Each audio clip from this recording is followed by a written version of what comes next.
Hey there, cats and kittens. Thanks for tuning in to another episode of The MonkeyBoy Presents the DC Comics Superhero Collection by Eaglemoss. And today I'm happy to bring you issue number 112 in the series, Red Hood. And this is a really cool character, a nice, really nice figure, and an interesting character as well, the history of the character anyway. As you can see on the cover of the magazine here, it says The Red Hood and the Outlaws. And I think there were a couple reasons why they did that. One, because the comic book of the same name was coming out around the same time, and this was during the New 52 push when they had rebooted the universe, and Red Hood was getting his own comic book. So I think they wanted people to see this figure and this magazine and say, oh, cool, I want to know more about him, and maybe buy the figure for that reason. And the second reason is I think they wanted to distinguish this Red Hood from the original Red Hood. And this is where we get a quick history lesson, everybody. The original Red Hood may or may not have been the Joker.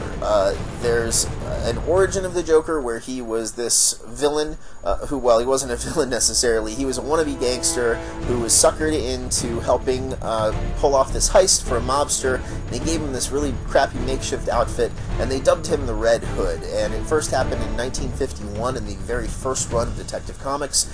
And he was only in, I think, 1 or 2 issues, and he falls into a vat of chemicals, comes out the other side, and he's all disfigured, his skin is white, his hair is green, and oh look, he's possibly the Joker. Now this was a Golden Age origin for the character. They sort of dropped it and rebooted it in the Silver Age and the Modern Age, and now it may or may not have been one of his origins, but it's a popular one that a lot of writers like to go back to.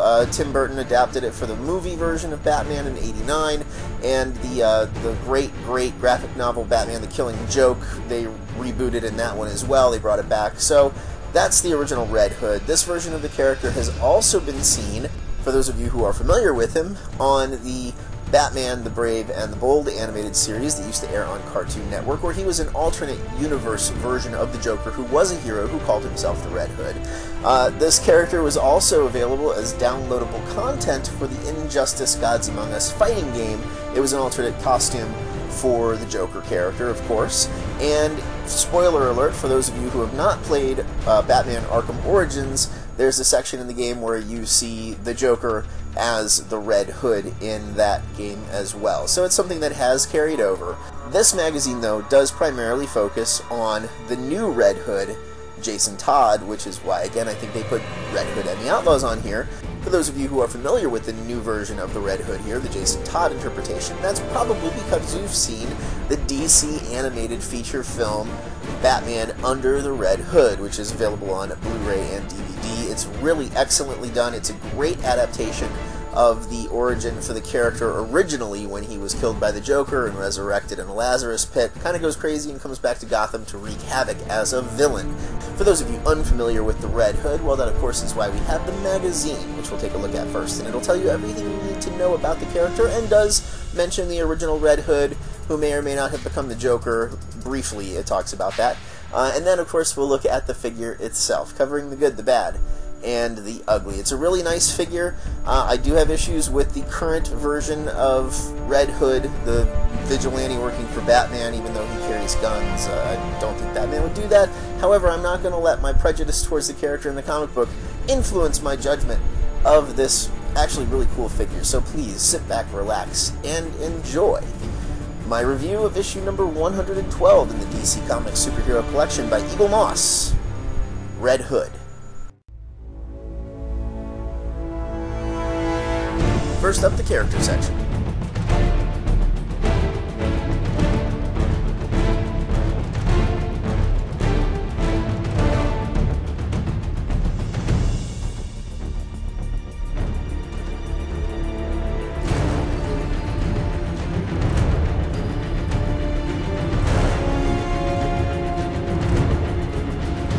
We're given a brief history of the original Red Hood, who may or may not have become the villain known as the Joker.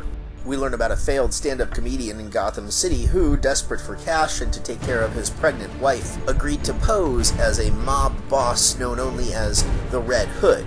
He was dressed in a costume and led these gangsters into a chemical plant so that they could steal the money within. The heist, though, quickly turned into a nightmare when both the authorities and the Batman arrived on the scene. He somehow survived the fall and was deposited in a chemical dump behind the factory, and after climbing from the toxic sludge found that his skin was bleached white and his hair had been turned green. After glimpsing himself in a puddle, the reflection drove the man insane and he began to laugh maniacally.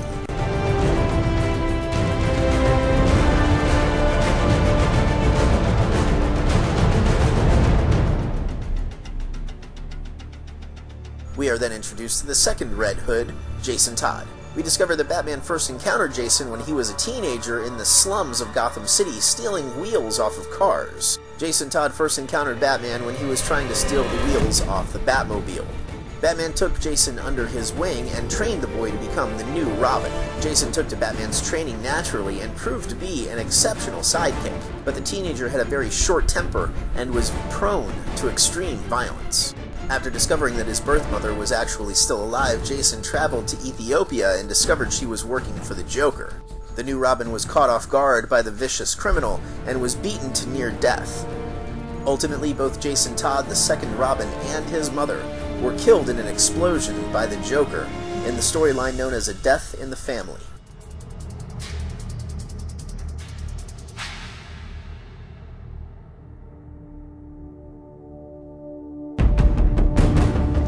Years later, during the event known as the Crisis on Infinite Earths, Jason Todd is brought back to life when Superboy Prime sends ripples through the multiverse. The traumatized Jason Todd finds himself in his coffin and somehow manages to dig out of his own grave. Driven nearly insane by his resurrection, he is found by members of the League of Assassins, who take him to Talia al Ghul, the daughter of Ra's al Ghul. In an effort to heal Jason and return him to Bruce Wayne unharmed, Talia puts him into one of her father's Lazarus pits. After emerging, Jason was completely healed, but became obsessed with getting revenge on both the Joker and his former mentor Batman, who he felt had not avenged his death. After tormenting Batman from afar for years, Jason finally returned to Gotham City and began to terrorize the criminal underground. He adopted the guise of the Red Hood and began to terrorize the drug cartels in Gotham City, sending the bosses of each the heads of their lieutenants.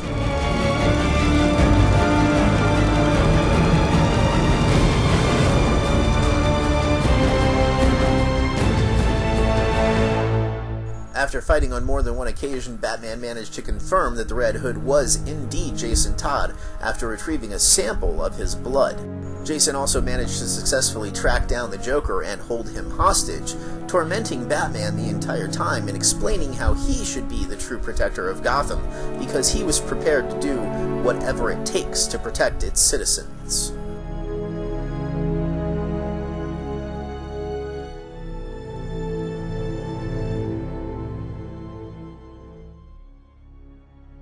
After Batman was seemingly destroyed by Darkseid during the event known as Final Crisis, Jason Todd tried to take on the role of the Dark Knight, but was ultimately defeated by Nightwing and Robin. Having been defeated by Dick Grayson, who then became the new Batman, Jason Todd became Red Hood once again. He adopted a new costume and a new sidekick, a young girl named Scarlet, who had been disfigured by an insane villain called Professor Pig. Together, Red Hood and Scarlet fought Gotham City's underground and proclaimed themselves to be its true protectors.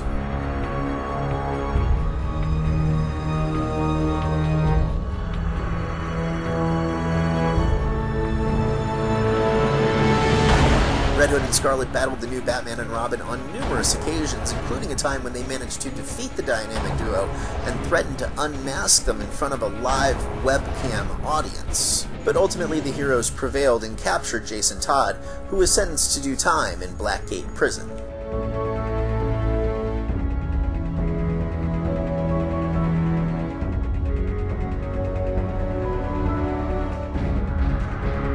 After discovering that his former sidekick Scarlet was being held by mercenaries, Jason agreed to help the dynamic duo rescue the teenage girl.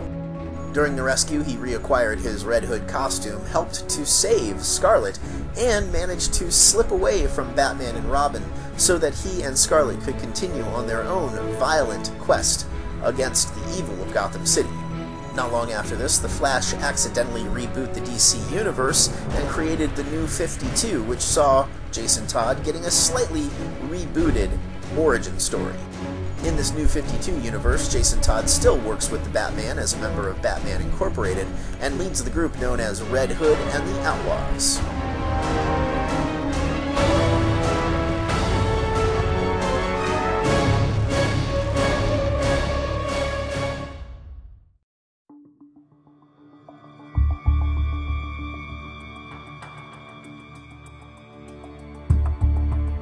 Next, we look at a couple of Red Hood's classic storylines.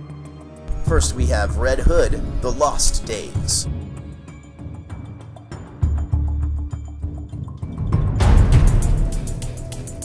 This story fills in the gaps between Jason Todd's death at the hands of the Joker and his return to Gotham City as the Red Hood. We learn that after he's resurrected during the Crisis on Infinite Earths, he's found by Talia al Ghul, who, against her father Ra's al Ghul's wishes, places the teenager into a Lazarus pit. This unfortunately only helps to drive the teenager more insane, and he escapes from them, travels the globe for a while until he finds himself back in Gotham City on a quest for vengeance. We find he tracks down the Joker and is about to kill him when he stops himself and decides that Batman should be witness to this, since it's Batman who failed to kill the Joker after the Joker killed Jason Todd. It's really well illustrated, leads into the events of the storyline known as Hush, and also helps you to understand why he decides to become one of Gotham's greatest villains as the new Red Hood. We also look at Red Hood and the Outlaws, #1.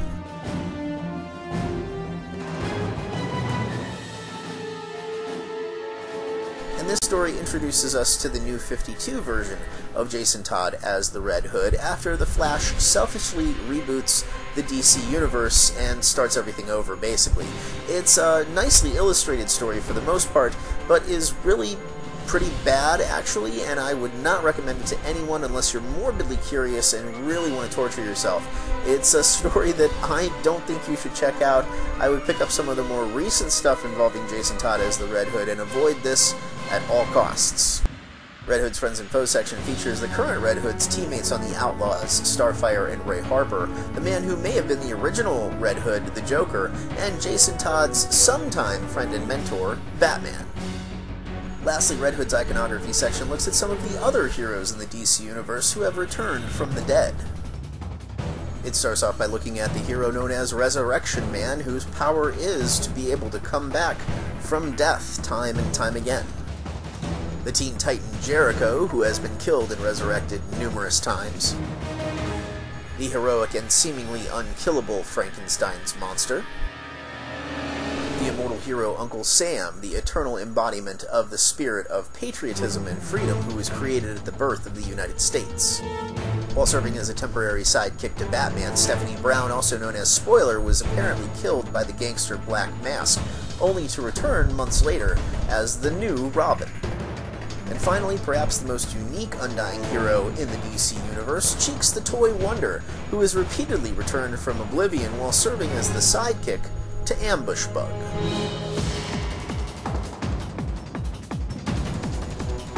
And here we have Red Hood, also known as Jason Todd, the formerly dead Robin, the second character to bear the mantle of Robin after Dick Grayson had retired and become Nightwing.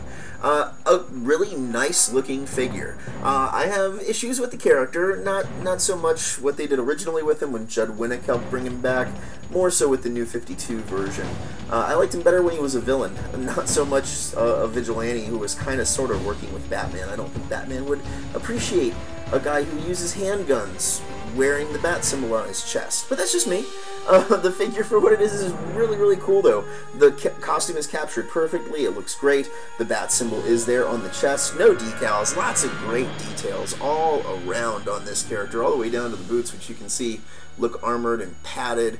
Lots of great musculature, all sorts of wonderful things. Mine is not flawless. That isn't to say that yours wouldn't be flawless. I'll point out the little things that are wrong with mine, not necessarily wrong with the figure itself, and some of the issues I do have with it, along with all of the very, very good that is on the Red Hood here.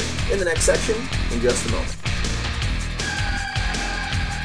Red Hood stands atop the classic DC logo, and the underside of the base features his name and serial number. And to let you compare, here he is standing next to the Clown Prince of Crime, the Joker. Red Hood alongside the Outlaws, Roy Harper and Starfire.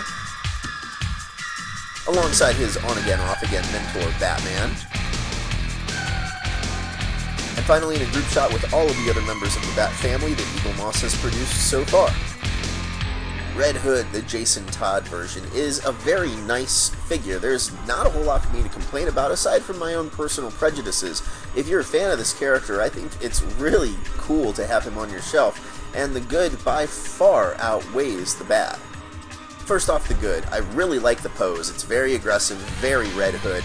I like all the little details on this figure. The sculpting is exquisite. The paint job is really nice. Lots of different shades and shadows, textures, the fact that he has his weapons, and it is easily recognizable as the Jason Todd version of Red Hood, at least the current incarnation of that character. Starting, of course, at the base, you can see the detailing starts right away. The molding on this figure is awesome. The boots are well sculpted, well painted. You can see some of the costume is glossy, some of it has some nice flat texturing, and how the pants are baggy in some sections. They're loose. They're combat pants. They're not like spandex or anything. Same thing with all the detailing on the belt. He has the holsters for the guns, which are empty, and I love that detail. I know it sounds like a nitpicky little thing, but it's just so cool that they executed it so well. The upper body, the torso, is really nicely sculpted, and you can tell it's body armor because of the texture and the fact that he has an 8-pack, which I'm not sure if that's really possible. The red bat logo is barely visible, but it is there, and it is hand-painted, no decals. You can also see the jacket is very nicely painted. It's this great tan. It looks like a leather texture. Even the zipper is sculpted and has a nice metallic silver paint. All the zippers, even the zippers on the cuffs of the sleeves there, you can see his gloved hands are really nice. The jacket looks dirty in some sections. I like how he has his weapons drawn, and the guns themselves are also really well detailed. The hammers on both guns are cocked back as though they're ready to fire. The paint is really nice. It's a metallic silver, but it's a flatter silver than the zippers. You can see fingers on triggers, all sorts of great detail and sculpting on these guns. I really love them, all the way down to even seeing a little bit of detailing within the barrels of the guns themselves, which brings us finally to the head sculpt, which is perfect. It looks exactly as Red Hood does in the comic books right now, with that red helmet that he wears that encompasses his entire face. It's got a semi-glossy red paint to it, great texture, a little bit of sculpting here and there, but again, it's a very smooth mask that he wears. So a little bit of detail on the mouth, a little bit of detail on the nose, and the sunken eyes with that black shadowing and the pupilless eyes. I just think it looks great. It really does look just like the current version of Jason Todd as Red Hood. On to the bad, and there's really nothing inherently wrong with this figure. I like pretty much everything about it. I just wanted to point out something wrong with mine, and that's the gun that's drawn isn't pointing very straight. It's not exactly where his eye line is going, but that's just mine. I'm sure yours is probably perfect. The only other thing I wanted to mention is I wish that it was the original version of Red Hood, like the one that appears on the cover of the magazine, where it was that very featureless red mask hood that he wore, almost like a biker helmet, and the rest of the costume was just solid black and gray, no bat symbol, and he was a villain. I like that look a little more, but this is perfect for what it is. Finally, the ugly. The only thing to watch out for, of course, are the guns in his hands. They are made of lead, so they're easy to bend, easy to break, and you want to check that if you can before you purchase. Overall, Red Hood is another outstanding figure in this collection. I really like him a lot. From head to toe, he is as perfect, as flawless as he really could be. It's great to have him in your collection, too, if you love the evolution of the character, because Jason Todd was once Red Robin, and then he became Red Hood, so it's neat to have them side by side in your collection. It's also cool because he can be a bad guy in your collection if you'd like him to be, because he was for a little while there, or you can always have him with the rest of the Bat family, standing alongside the other Robins. You have the 3 original Robins too, which I think is kind of cool. Dick Grayson, who's now Nightwing, and then Jason Todd as Red Hood, and Tim Drake as Robin. I love doing that in my collection personally, and he's just really, really neat. If you're a fan of the Batman family, if you're a fan of Red Hood and the Outlaws, you can always have him alongside them. Because Starfire and Red Arrow were included in this collection in previous issues, the last big reason to pick this figure up and add him to your collection, other than the fact that he is really pretty flawless, is he is the final member of the Bat family in the Eaglemoss collection. That's it. That's all of the Batman family heroes. We have a couple villains yet to come, but that's it. There you go, everybody. I'm going to sneak one more in there. I'm not going to tell you who yet, but this is it for the regular Eaglemoss collection as far as the Batman characters go. So, I highly recommend him. Definitely think you should pick him up and add him to your personal collection. The Jason Todd version of Red Hood is excellent. Really, really dig it. And I hope you have really, really dug my review of the 112th issue in this series, the Red Hood. Please stay tuned for a quick teaser trailer of the next figure in the collection. It is time once again, finally, for a villain. And it's one of Superman's deadliest enemies. So I hope you stay tuned for that very quick teaser trailer. As always, I am your host, the Monkey Boy, aka J to his friends. Thanks for watching.